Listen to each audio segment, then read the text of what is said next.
Is a very special episode of Life After Lockdown dedicated to a big question. Are all my friends racists? Now, that sounds like a ridiculous thing to say, but there's more to it than you might actually think. Predominantly looking at the news that we've had for the last couple of weeks, which has been just led by this Harry and Meghan being interviewed by Oprah, and all the things that have been happening for the last couple of years, all about Meghan in the UK. Now, why would this come about? Why would this be such a huge thing? And why would I personally care, apart from the obvious colour relationship of the title and being mixed race myself? Well, normally I take a blind eye to lots of different issues like this, but I've been bombarded by friends, by family members, and people predominantly of colour who've just said, "What do you think about it? It's terrible, isn't it?" And I'm looking at it going, well, I have to make some kind of stand, and that's why I've decided to create this show. Now, it sounds like I'm just putting myself out there, but there's more to it than this. My issue is not, and I promise you, my issue is not about making a decision on what the situation is with Harry and Meghan. I'll put my spin on what I think it is, but ultimately, these are only my thoughts. My thoughts is when my friends start sending me things like this. Okay? And things like this. And these are not racists. These are my friends that I've known for 30, 40 years. These are guys predominantly white who I know that would take a bullet for me, and they see me as an equal, as a best friend, as a brother. But still, somehow, after all the years, it's okay to send out stuff that looks like this. Well, that's kind of okay. If you're going to spend that much money on somebody's wedding, you can see where the funny side comes from that. But what isn't funny is when you receive stuff from your friends that looks like this. Let me read this for you. One's not a racist to the Queen today. Out with her horses, Churchill, and spear chucker. Now, I'm a grown man. I can handle a ton of stuff. So where does this go? Why is this okay to send it? And what are my friends thinking to send it to me, think that I'm going to laugh at it? That's what I want to investigate in today's session of Life After Lockdown. And I hope there's a ton in here that you find as useful as I do as well. What I suggest is I don't want to offend anybody, but I will always offend people if you don't agree with everything. I don't mean that. You're welcome to your own opinion. I'd love to know your thoughts and your comments. Grab a coffee. It might be a bumpy ride. I don't intend to offend, but if you do find yourself offended by my own opinion, then maybe there's a reason why. Grab your coffee. Cheers.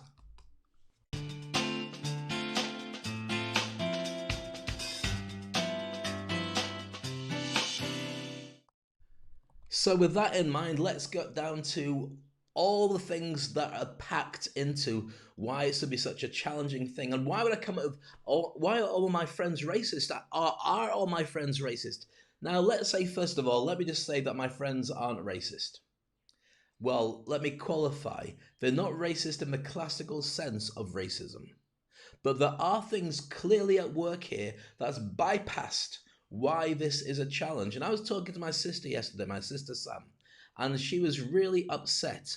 And the reason she was upset was because she felt isolated, she felt left out in the cold, she felt let down, and she felt the whole world was turning around and being against her with all the stuff that she was reading about in the press, all about Meghan and all about Harry and the interview and the things she was saying. And I want to be able to put some kind of spin on this that I believe is the way that I would move forward with it. Now let's get down to the basics first of all. What I want to do more than anything is analyze what makes this a reality. What makes it so challenging? What makes it doable? And what it is that people are actually dealing with. Before we turn around and say that classic phrase, racism and somebody's a racist, what is the level that you're allowed to tolerate before it becomes something that you should stand up about?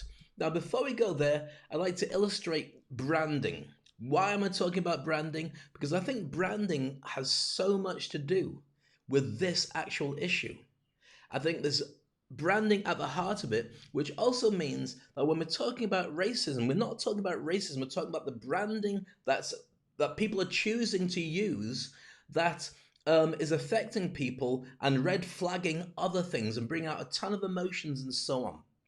I'll illustrate this. I promise you, I've thought about this long and hard. I'm not going in it from a naive point of view, and I'm sure that if you've got a differing opinion, first of all, I'd like to know, but also I respect it.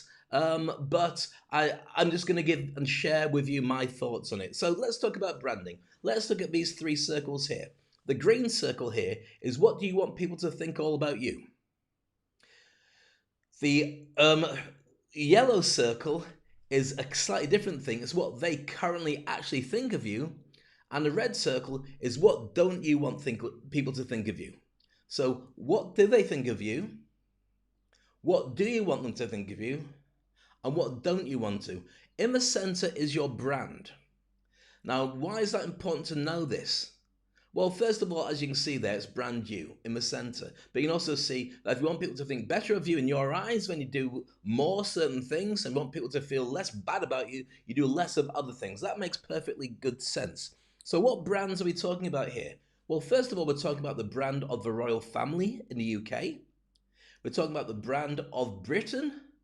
Talking about the brand of Harry and Meghan. We're talking about the brand of Black Lives Matters. And we're talking about the brand of the British public. Also globally this has impact, but specifically we're talking about the brand of the British public and their relationship to racism. Now, one brand I want to put on top of it, which is kind of faceless in all this, is British press. Because they are at the heart of a lot of what goes on in British consciousness, which they would do. When the likes of Donald Trump and whoever turns around and says fake news, they're not saying fake news by accident, and they also do manipulate the news quite often. They're saying it because of the fact that whatever you say out there, it doesn't matter what the truth is. Whatever lands first for many people will be what they believe because they've always believed the press. Now, with that in mind, let's go for a much deeper dive into what is really happening here. So let's talk about the effectiveness of the brands and how they impact. Now, I state this again, these are my thoughts. These are not the thoughts of anybody else. This is me trying to put a spin on the whole thing. And as I put a spin on the whole thing, it's not saying what I think is right or is wrong about this, because these things are just the way they are. It's trying to work out how I move forward when I see my friends sending racist stuff and at no point even realizing that I would think it's racist because they think it's okay and I would understand, which I do understand, but I don't like it. I don't want them to send it, but I'm very aware that if they hadn't sent it, I wouldn't realize what was going on, certainly across the UK and many cases across the world. Now, already I know some people are going, who do you think you are and all the rest of it. I'm only thinking I'm me. That's it. I'm not trying to put anybody off or upset anybody. I'm just sharing my thoughts on it. Why am I doing it? Because I think there's a ton of people who would benefit because they feel isolated, like my sister, who have colour, and thinking, has the whole world got worse? Yes and no. Mainly no. So let's break this down to the key points that I think are really important here. Now, in order to do that, let's take a snapshot of what was actually going to be in this huge broadcast that Oprah Winfrey got paid her company got paid $7 million for producing and broadcasting, and they were broadcasting rights. It was very clear, and it was made to be clear, that Harry and Meghan got paid nothing for any of this at all. And so with that in mind, let's have a look at what it was all about. Were you silent or were you silenced? I just want to make it clear to everybody, there is no subject that's off limits. Almost unsurvivable sounds like there was a breaking point. My biggest concern was history repeating itself. You've said some pretty shocking things here. Wait, hold up, wait a minute. So that's the big show. That's what we all watched, or many of us watched. Some people probably didn't bother watching, which is fine as well, and good for you, because then you don't go down that rabbit hole that I'm just about to share with. And you may think this is important, so in which case I'd love to hear your thoughts and comments. If you don't agree with what I'm saying, then I'd love to hear your thoughts and comments, as long as they're constructive. If you want to start calling me a spear chucker, then I will just delete your comments, because I don't play with that kind of game. But I do want to share with you an open and honest dialogue, because I believe that if you don't have that, you can't move forward. So let's break this down, as I mentioned before, into something which I believe is constructive and something that I believe will also allow us to see a different spin on what's really going on in the world. I think there are ultimately 12 different parts that should be considered, and they do have mini segments as well. And I'm going to go through what I think are the key elements here, and hopefully at the end of that, you'll be able to come up with an answer as to whether your friends or my friends are actually racist or they're just being able to get their head around what this is, and it flags up a lot of emotions and thoughts and challenges that aren't easily dealt with. And I think that's at the heart of it. So let's go down to the first point here. So with this, let's look at the press. Let's look at the memes. Let's look at all the different elements that are all there that people are talking about. So what does that mean? Well, the press in the UK are notorious for having a good old go at anything that they decide to have a go at.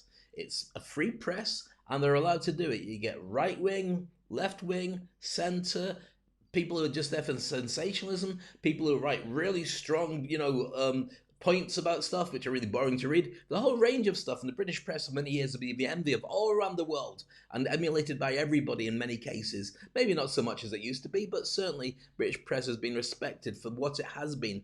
And with that, you've got to add social media as well. And that's citizens' press. That gives everybody the ability to say what they want, share what they want, and produce a load of memes and videos and stuff that's kind of funny in many cases, but maybe not for everybody. Then you've got another element in it, which I'm going to share now, which is global institutional racism. That's at the heart of what this issue really is in my eyes. So what does global institutional racism really mean? Well, I think what it means is that for many organizations that have a problem built in the fact that they've never had many people of color, many women, many people with disability, many people of different religions, and many people, no diversity built in. So with that, when it comes to racism here, I like to swap the term racism for diversism or something similar to that, lack of diversity. Okay, so that's what I think is at the heart of a lot of this. It just happens to be in this case, racism gets flagged up. So with all this stuff going on, and with all the videos and things that are being shared, everybody gets access to this stuff. And like I say, first come, first served. People take a look at it and they start thinking maybe it is real. Now you're thinking, Dave, what's this matter? Why are you saying this? What puts you in a position to be able to say, what we should think and what you should do? What have you got in relationship to this Harry and Meghan thing? You don't even live in the UK, you live in Dubai. Well, there's more to it than that. Let me dial back a little bit to share with you exactly what my qualifications are for being in this situation. First of all, let me share with you my mum and my dad. That's Peter and Jenny getting married best part of 54, 55 years ago in Leeds in the UK. Now you may have noticed a similarity with Meghan and Harry. They're a mixed couple. 60 years ago or so when they got together, the whole world turned around, or their world turned around, both the black and the white communities, and said, it's not going to work. You shouldn't do it. We can't support you if you cross the streams and have a mixed-race family. And my mum and dad made a decision, which is kiss it. We're going to do it anyway. We're going to have a tight-knit family, and if you can't support it, we'll do it ourselves. And good on them for making that decision. Now, this is key. About 30 years later, I grew up. I worked in various different organizations, did sports, loved broadcasting, was a DJ for many years, and worked for the BBC. Worked for the BBC as a freelancer. I experienced, and just be honest about it, institutional racism, which in the end was combined with a few other factors that made me leave the UK for 30 years to go abroad and live in Dubai, where I found that racism was a completely different thing. It wasn't about the color of your skin, it was about your ability to do things, and they gave me a chance to do stuff I would never have had to do in the UK. And I'm so grateful for that. My entire career I owe to the UAE and the way that they have a very open mind towards people of different religions, different colors. Come here, do your thing. If you're no good, you won't be able to afford here and you'll have to go. But if you are good, enjoy, contribute, we'll grow the country together. And that's key, because that is not institutional racism, that's business. which I kind of love, and that's what's kept me here. And I've been on radio and TV and all the rest of it, all the chances I didn't really get before. Now, you're going to turn around and say, Dave, but hold on, when did you get a chance? You work for the BBC, big deal. Okay, I experienced a little bit of what Meghan and Harry are going through because I won a show called Blind Date. And you can Google it or look it up on YouTube. There's videos of me winning it, okay? Not saying it's a great achievement, but what I am saying is for a short amount of time, I was in the media spotlight. And I can tell you, even from going back 30 years ago, when everybody's staring at you because they recognize you, and they recognize me when I moved to Dubai 6 months later, people are staring at you and they've got their own opinion of you. And it doesn't matter what you say, they're only interested in keeping their own opinion of you. Predominantly, when I was on that show, the same comment came back. Cilla Black was the presenter of that show. Dave, what's Cilla like? Dave, what's Cilla like? Dave, everybody would say that. And it's a great question. What was she like? She was lovely. She's no longer with us. What a great personality, comedy, everything. But nobody was saying, how are you? That's key to celebrity. It's a real challenge. And anybody who's in the spotlight will tell you that they either keep themselves or they have teams of people who put out the press that tell people what they need to know. So let's have a look at press. That's the basic idea. Now let's go back to Harry and Meghan. And to do this, I want to be able to analyze who they were before they came to this. Harry Windsor? Prince Harry. Prince Harry was predominantly the most popular, or one of the most popular royals that I've ever known. Why was that? Well, first of all, him and his brother went through that horrible ordeal with Princess Diana, and I will refer to Princess Diana in this because it's a very key element to this. They were like the new generation of royals, young, cool, not stuffy, not old school, and I've met Prince Charles, and he was a lovely guy. I worked for Prince's Trust for many years when I was in the UK, but the new generation seems to be young and with it. Harry was responsible for creating the Invictus Games to help veterans and people who've got mental trauma and so on to take part. And he did so many good things in the UK. So everybody loved him. There were some things that weren't quite so cool, like this. When he dressed up as a Nazi, yes, okay, that was maybe a blip. But some people have to let their hair down. But if you're letting your hair down in public, and you're always in public, people are going to know who you are. They're always going to make decisions. And sometimes you're going to get it wrong, even if you're bred to get it right all the time. Meghan, she's on a TV show, Suits. Now here's the thing. Meghan is a self-made millionaire. 5 million in a bank account. She's not looking to take money from anybody. She doesn't need to. Is she naive in the interview about saying, I didn't expect, I didn't Google Harry and I didn't know all about it? Well, maybe she didn't. You see, I believe completely what's said in that interview. I don't see why anybody would lie about it. I don't find anything in there that's worth picking up on and saying, oh, but did you? Here's the thing. You don't need to Google too hard if you're marrying somebody from the royal family. You can probably guess who they are and what the title is that you're going to get as such. And Disney have changed their entire business model. I recently watched the new film Raya and the Last Dragon, which was brilliant. Female hero, female baddies. Lots of great characters, but led by females.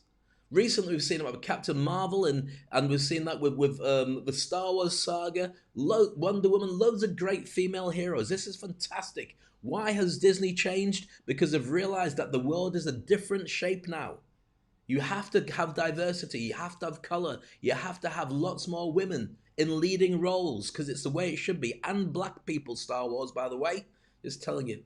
So, without going down that route, you've got Meghan and Harry. And I know what you're going to say. Yeah, but Dave, they all had their interests and they're all... Wait, before we say anything, they're a celebrity couple. They're a celebrity couple. What does that mean? Well, the same as any other celebrity couple. They are famous, they go out, they do their stuff, and everybody's going to be paying attention to them. If Oprah Winfrey came to your house and interviewed you and your family, would she find lots of juicy stuff all about you? 100%, and I don't even care who I'm talking to at this point. She'd find it in my family, she'd find it in your family. Dig deep enough, there's all sorts of scandals. And here's the thing I find about this, and I'm not saying it's an excuse. This scandal, the stuff that was presented in this, is a very royal version of what any family would do. It's not about what people did to each other. It's about they didn't do to each other. It's about how they weren't there for each other. 99% of families, if Oprah went in and said, right, so what was the argument about? He got drunk and punched him in the face. Punched that other guy in the face. They've been arguing for ages and it all came out. Nobody got punched in the face in this case. But there were subtle things, and it's an institution. And this is what we have to look at because there are more elements involved. So you've got a celebrity couple, which means that, I don't mean disrespect, but there are plenty of celebrity couples we could talk about. We could talk about Johnny Depp and Amber Heard. We talk about Justin Timberlake and Britney Spears and all the different characters that are out there. You read about their stuff all the time, and it's scandal, and it's like, oh my goodness, but these are just human beings as well, like you and like me, and they're having to deal with all the challenges, but they're dealing with the challenges in public, which makes it public property, because that's the nature of being a celebrity. If they weren't celebrities, nobody would know, nobody would care. Why? Because they're just like us. And I know you turn around and say, well, it's not their, it's not their fault that they're in that position. I agree, but this is the way the world is. Some people want it to happen, some people don't want it to happen, but life is like that. Now let's have a look at the Royals. Now, I'm a huge fan of the Royals. Don't get me wrong, I understand exactly what the Royal Institution is. When I saw Harry and Meghan getting married, I saw the choir who were black. I saw the pastor giving his sermon, and I thought, oh my goodness, the British family, the premier British family, has turned a corner. They're now, cheers, full colour. I felt so proud, I felt so happy. A little bit in the back of my mind said, how does this happen? But I thought they must have vetted it, they must have made a decision that this is the right direction to go, and so they're happy to move forward with it. Now think about what I just said. They must have. Who's they? Well, since then, they is the House of Clarence. This House of Clarence, they're apparently the institution whose job it is to look after the legacy of the royal family. And they make the decisions for the royals. I'm sure the royals make some decisions as well as to what the next direction should be. So whenever they turn up for events and whenever they wear certain clothes, there are people there to vet what they do. Harry turned around in that interview and said he feels trapped, that didn't realize he was trapped before, and that his brother and his father are still trapped in that institution. I don't doubt it for a second. All you have to do is have people scrutinizing you, and if you feel this about lockdown, being trapped inside, that's exactly what they must feel like being in a royal institution. Now here's the thing. The Queen, and I love the Queen, 94 years old. The question comes up, is she a racist? No, she's not a racist. How do you know that, Dave? Well, you heard from the story when Meghan said that she shared a blanket with her and she gave her earrings and all the rest of it. You don't do that if you're trying to get rid of somebody. However, she's 94. 94 years old. Amazing. Love it. Fantastic. But different genre, a different age, different generation. Now, what else does that mean? Well, there's no way that you could be the head of the Commonwealth, go around shaking hands with people all around the world and hate them all. Well, there shouldn't be a way you could go around and hate them all. I don't think she does, and I don't think any of the premium royals have any issue with that. That's part of their job, to go and visit and say hi. And when the Commonwealth is 70% brown people or people of colour, you've got to leave that rubbish at the door. However, you've got an institution that's been there for 1,000 years. And so what's the legacy that we've got to look at? What's the premium reason for this institution, the people who control what the press is and what gets said and all the rest of it? They have one job. Make sure this legacy continues. Make sure the whole thing goes on for another 1,000 years. Now you're saying, Dave, don't be ridiculous. Who's thinking like that? Well, let me illustrate exactly what I mean when I'm saying this.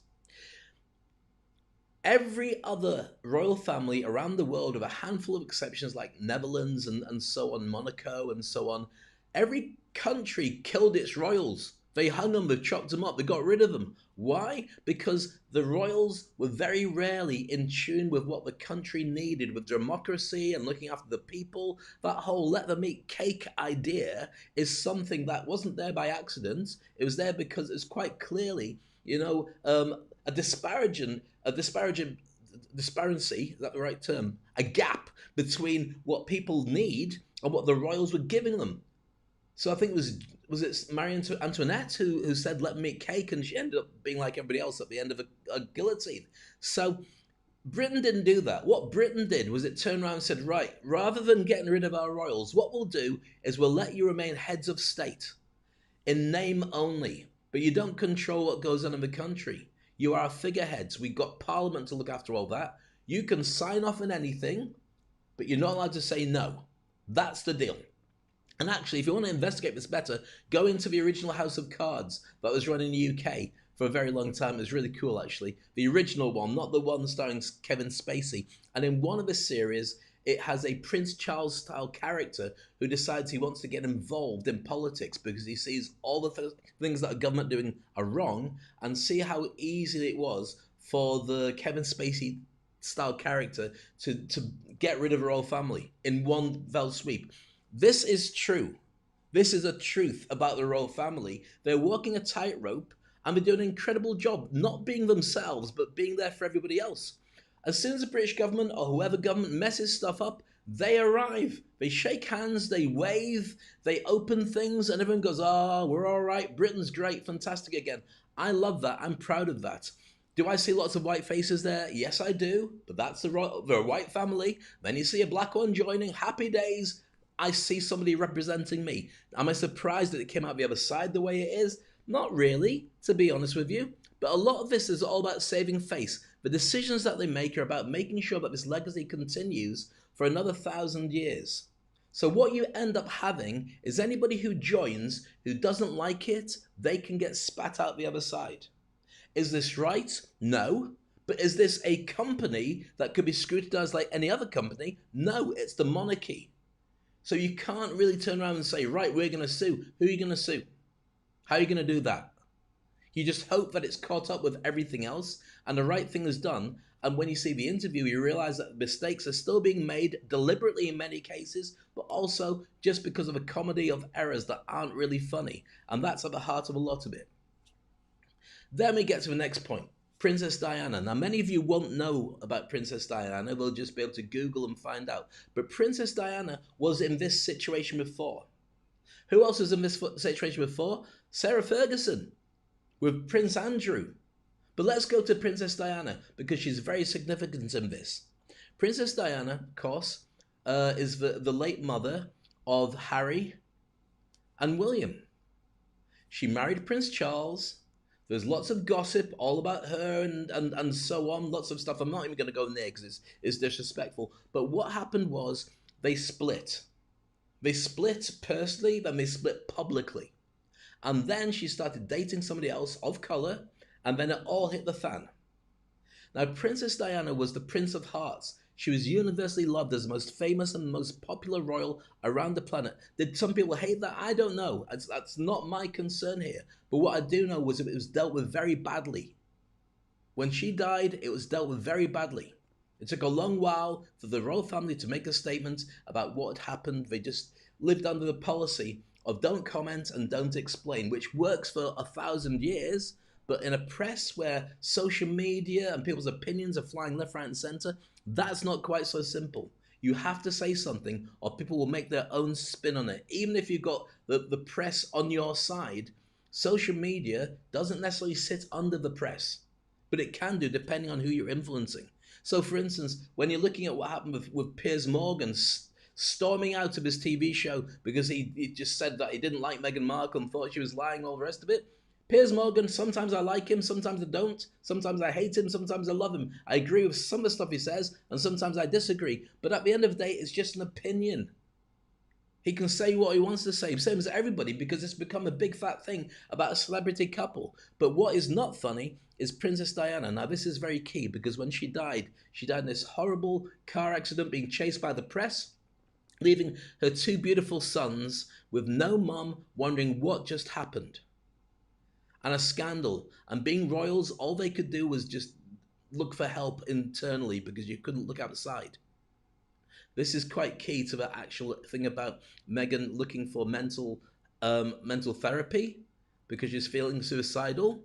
Can you imagine the press would have been mad Meghan if she'd gone to see a shrink or got help? That's the way the press would have driven it because they'll pick on everything else. So what you've got is Harry, a man of action. William, I'm not saying he's not a man of action either. But Harry has seen what's happened to his mum. And he saw how he was left alone and how nobody helped. And years later, he can get a pat on the back and a little bit of sympathy, but that doesn't substitute not doing anything about it at the time, which he couldn't do. This time he decided he was going to do something about it, for which I applaud. And here's the thing, here's kind of a weird thing about this. Every single one of us who's got married or dated somebody has met the family, and sometimes it's not a perfect fit. Sometimes the family you're marrying into are bonkers, and they're not great. And in my opinion, anybody who marries into a family and doesn't like the parents that they're marrying into should protect their partner first. Not their own family. If they don't like the partner, that's... Look, when I met my beautiful wife, Aziza, she's from Singapore. She's Asian. I visited my parents. I said, this is the girl I want to marry. My dad said, that's cool. And he said, go ahead. It's great. And I said, that's fantastic. Thanks. I'm glad you got your blessing. And he said to me, Dave, if I hadn't given you my blessing, what would you have said? I said, well, stuff you, I'm going to marry her anyway. And he said, that's exactly what I want you to do. I wanted you to say that because it's not about me and my opinion. It's about two people go off and have a wonderful life together. Harry's done the right thing. When the world turns around and says you shouldn't do that, or you've stolen Harry and all the rest of it, he's protecting his family from what happened to his mum. He's gone to the Commonwealth, which is still British. He wants to turn around and help everybody. He's actually said, I want to become a minor royal because my wife's getting battered in the press. And we'd rather be outside of the public eye, but we'll still be royals and help. And somewhere along the line, the machine said no. Is that right? Is that wrong? I don't know. But I'm not making a comment on what's good and bad. I'm just trying to illustrate with this session of Life After Lockdown what I believe the issues are that lead to my friends sending me memes that are really challenging for me when I have to deal with them. Things that look like this, as I mentioned earlier. When everything that involves black is racist as anything that involves white is brilliant. Life's not like that. Nobody's white unless they're actually painted. More like pink. But let's get back to what we're talking about here. So Princess Diana is a big factor. Now, what's a press like? Well, let me show you what British press is like. I'm not doing this to get back at anybody. I was British press for a while. I contributed to magazines, to newspapers, and of course I worked in radio for a while. But let's take some examples. David Beckham, the Beckhams, who are almost like the royal family in the UK. I remember years and years ago, David Beckham was playing in the World Cup against Argentina. He was young, he was good looking, he was too good looking, looked like a male model. He played for Manchester United, he'd married a Spice Girl. He could do no wrong. And he got tackled badly by an Argentinian player. So badly that when he was on the floor, he retaliated. The Argentinian player got away with it. Beckham got penalised and got sent off. And England lost largely, but not completely, as a result of that. Now, it looked like spoiled brat retaliates and kills England chances. Trust me, England didn't have any chances. We've not had chances for a very long time. Recently we have, but here's the thing about it. Like with the royal family, we had to get a new generation in to be able to start it all again. I'm not saying that in a horrible way about royal family, but the opinions of people. So let's go to that. David Beckham got hammered. And I'm just responsible for it as well. I was on the radio. I was upset. I'd watched the football. I saw what happened. In fact, I'd gone to that World Cup and reported on it. And when he got kicked off, I was just like, oh, spoilt brat. Now, if you Google or look on YouTube the David Beckham story, you see what the backlash did to him. It almost killed him. He had suicidal thoughts because the entire country hated him for years. He went back to his craft, he played football, he ignored the press, and he became one of the best England captains that we've ever had.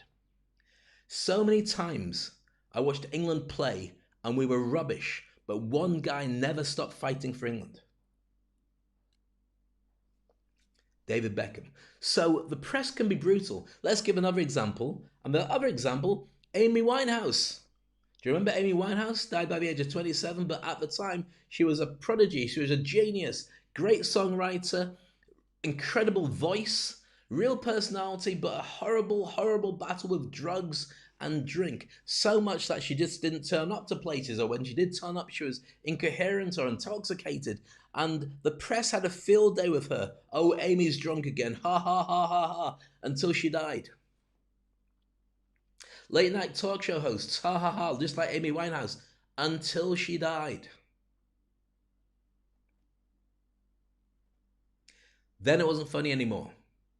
Then they turned around and said, oh my goodness, we were wrong, I'm so sorry. Years later, doesn't help Amy. Without the pressure around her, maybe she'd still be alive. Maybe she could have got the therapy and the help that she needed and the support that she needed. Mental health is going to be one of the biggest pandemics to come for the next 10 years across the planet, because when we come out of lockdown, everybody's still going to be dealing with anxiety, depression, with having lost loved ones and been living in fear for many, many years. It's over a year we've been in lockdown since.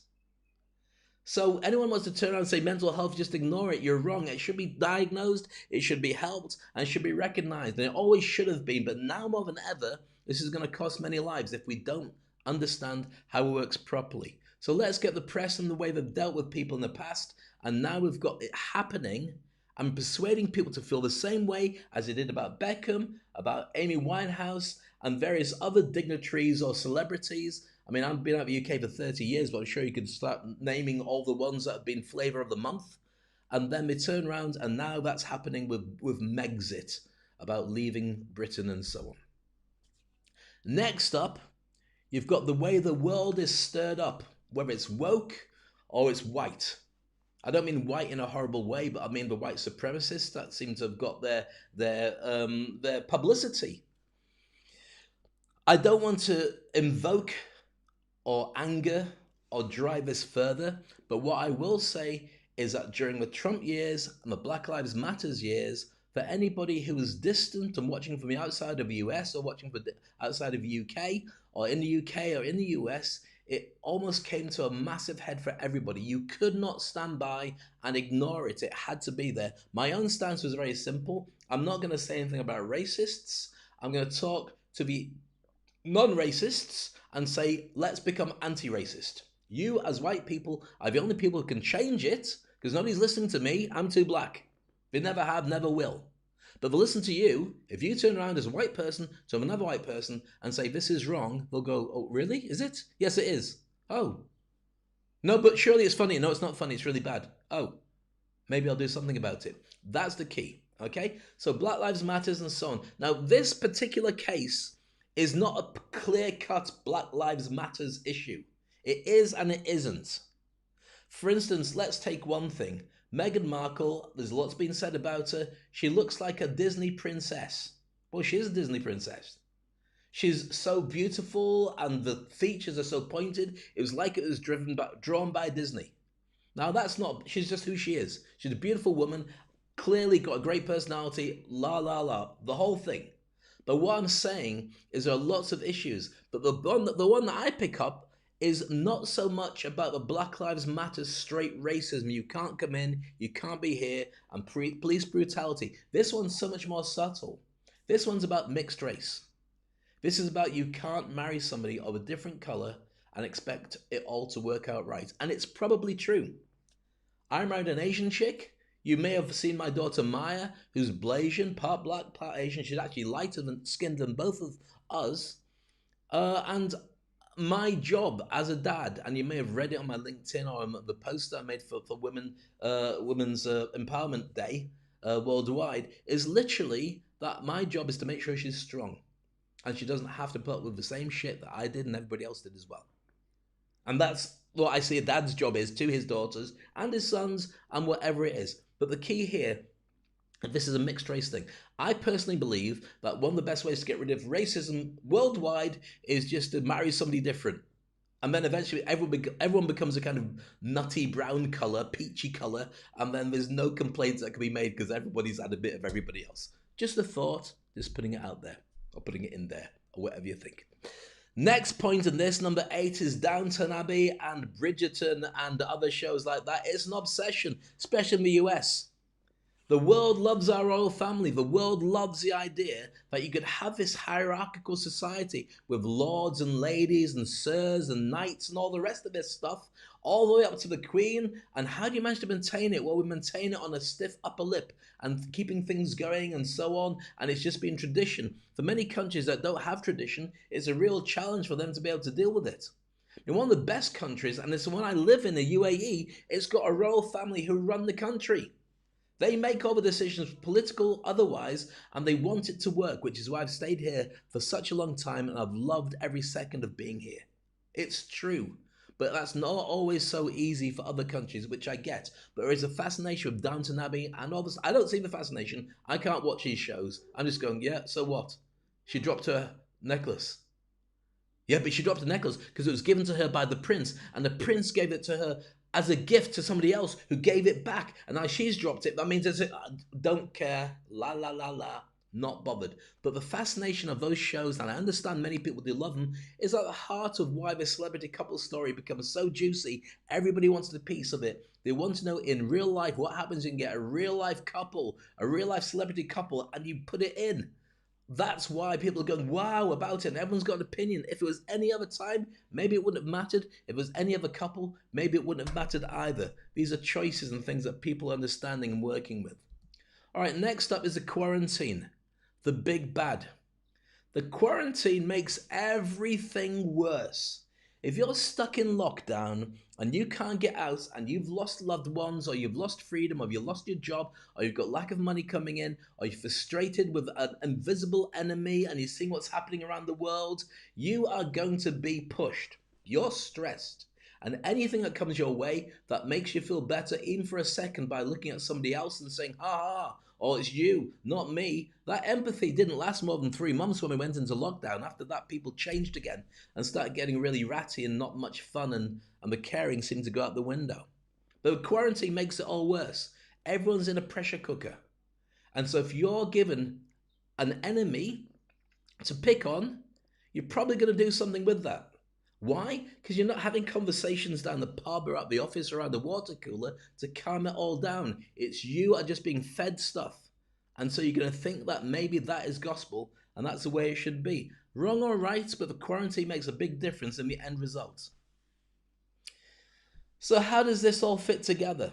The long-term relevance of all this, I think it's kind of like a storm in a teacup, but a very significant storm for where we are right now. There's a really good documentary that I watched. It's a comedy spoof documentary called Death to 2020, starring Samuel L. Jackson, starring Hugh Grant and Lisa Kudrow, a load of really cool stars. And it goes back through 2020 and breaks it down to all the key things that we all experienced, and it takes the mickey out of everything. At the time, in 2020, it felt like the end of the world. This is 2021, and if that documentary was made this year, then the Harry and Meghan situation would be a major part of that story, which is all it really is at this time. Don't get me wrong, I'm not saying for Meghan and for Harry it's not. But here's the thing, and I really do believe that they will live happily ever after. They've moved on. 30 years ago, I did this from the UK. I may take my family back at some point, I don't know. I've got to be honest, when I look at what's going on in the UK right now, I find it very, very difficult to turn around and say, things have changed, I can go back now. And I'm fiercely pro-Brit. You have no idea how much I love being British. Proud to be British. I love the institutions, I love the fact that we do certain things really well. Over the last couple of years, I felt the two things we didn't do really well, two things that we did better than anybody, is we queue. When it's not our turn, we don't go and push in, we wait, we understand that. And also, we call, it's a wrong phrase to say, a spade a spade. When we see something wrong, we call it out. But that's spin. That's also fake news. That's the way the world manipulates it now. It never used to be like that because we didn't have social media when I left a long, long time ago. Not saying we don't have truth going out, but the truth doesn't matter anymore. What matters is who can get the eyeballs first, or the amount of views, and get the biggest hits, and get the biggest viewership. If you send a scandal out there, that's going to do better than telling the truth, because the truth's boring. You say, oh, but you've seen what they've done. No, tell me. Oh my goodness. Even if it's not true, people go, oh my goodness, that's fascinating. Wait till I tell other people all about it, because that's what human nature is. Well, nowadays it is anyway. So I do believe that Harry and Meghan will live happily ever after, but watch this space. I think what they would like to have, but I might be wrong, and I've had people call me up on it and say, yeah, but look, they could have disappeared quietly and just gone away, but they had an interview with Oprah. They're celebrities, and they want to put the story straight, and they want to let everybody know what's going on, partly for protection, partly because it's publicity for, I don't even know. What's it going to do with me? What's it going to do with you? You watched it. Does it stop you having your pizza? Does it stop you watching Netflix when you want? Does it stop you going to work? No, but it's a story, and for the time, it's a flavor that people are paying attention to. So, with that in mind, I have to ask that question once again as we come to the end of this session of Life After Lockdown. Are all my friends actually racists? And I hope that this has helped to illustrate the simple answer for me. The answer is no. We have a perfect or an imperfect storm, all about the challenges facing a beautiful couple and their family going up against an institution whose job is to survive on into the next century and beyond. Am I upset that it's been so difficult for them? Yes. Am I surprised? No. Would I like to see more black faces in amongst the royal family? Yes. I like to see them everywhere. I think the fact that there's going to be a black Superman and a black Batman movie being made soon is fantastic. Why is that? Because when you see them there, it doesn't become a surprise anymore. All the institutional systematic racism kind of falls to bits when people say, oh, we could never have that happen. Well, you've seen it happen now. Okay, maybe it does happen sometimes. I couldn't personally believe in the backlash that went against Barack Obama for being a black president. I watched the storming of the Capitol recently and going, oh my goodness, do people hate everything that much? Now, I make a point of not talking about politics. And the reason I don't talk about politics is I do have my own thoughts, but what does it matter what my thoughts are? I'm not a political journalist. I just happen to be a black guy, as you probably noticed, with a daughter that I'm fiercely wanting to protect, with a family and friends all around the world of colour, and everyone's of colour. White, black, pink, green, don't care what the colour is. And I just felt that this needed to be put into some kind of perspective. And because I can do my own TV shows like this, and I show people how to do their own TV shows, I've got a platform where I can share my thoughts. It's taken me a couple of days to come up with this. Not even a couple of days, and I think about it, 30 years since I left the UK. But it couldn't be ignored, and this is not just for me, it's for people who might get something from it, who might turn around and say, actually, you've got a point. And if you did get something from this, and there was something that makes you resonate with it, here's what I want you to do. Stop sending round these shitty memes. When I get sent something like this, when I get sent something saying, this is our future queen, and this is where our royalty should lie. She doesn't wear designer clothes, blah, blah, blah, blah, blah, blah. She respects, blah, blah, blah, blah, blah. Look, Kate clearly is a lovely lady. As the next in line to the throne through her husband, yes, she'll make an immensely brilliant queen. She looks like a lovely person too. And the stuff that was done to stir up a relation between her and Meghan, it didn't make sense to me. I'm sure for them it was just as shocking for it to come out in that way. Yes, God save the Queen. Whether it's Meghan or it's Kate or it's Beatrice or it's anybody else who gets that title, great. When Elizabeth decides not to be there or whatever happens with Elizabeth, she's been incredible. My entire lifetime I've been proud to be British, and I still will remain that, regardless of what this does. And I am proud to be a black man, or a man of colour, of mixed race, and I will continue to call stuff out when I feel that it's not for my calling, but other people may find their voice, and some people may turn around and throw questions at their own motives and their own choices because they didn't know that the stuff they were sending out was hurting other people that they love dearly. I felt hurt. I don't feel hurt now because I had to go through a process of putting it into perspective. And this show is that process. And I really wish everybody to calm down, put it into perspective of what does that mean for me. And the answer is, If it's only that you were interested because of what was going on, then that's fine. If it means that you're upset because of the royals, then that's fine. Get used to it. That's what happens when you look at somebody else's family and you can't affect it and you can't do anything about it. If you feel that somebody shouldn't have been there, well, it's still none of your business. She was there and she's made a choice and he's made a choice, and good on him to get out and take his family to safety. And if you're thinking black people shouldn't be in places where we shouldn't be, then shame on you, because we are and will continue to be. One day, I do hope the world gets better. And I do feel that questions and conversations like the one I'm doing now will help even 1, 2, 3 people think differently about the choices that they're making. And if that's the case, then it was worth doing it. That's it from me. I never get racially motivated or political. This is as close as I've come to doing it. I hope you take it in the right way, that it was intended, just to flag up what I feel the issues are and say to you, my friends aren't racist and I love them and I'd happily do anything for them, and I know they do anything for me. What happened was these memes became a sport and they became a popular way of sharing stuff amongst others. And it didn't matter who it was. If Meghan was black or white or green, she would have received the same stuff. The fact that she was black or is black means that it gets racially tinged. But there are other questions to ask about the involvement of other things here. But I don't think that this is just the end of a story. But it is an interesting conversation. So with that in mind, I'm going to bring this to a close.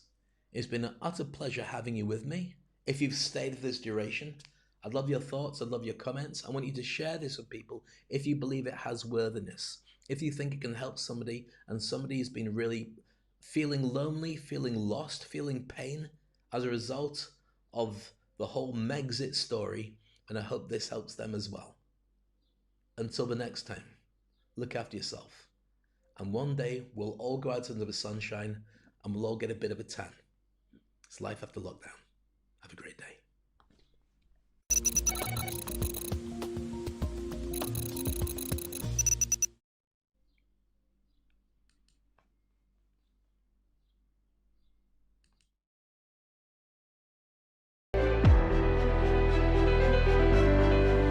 He's able to powerful reach and connect with his audience. Anything that you want to do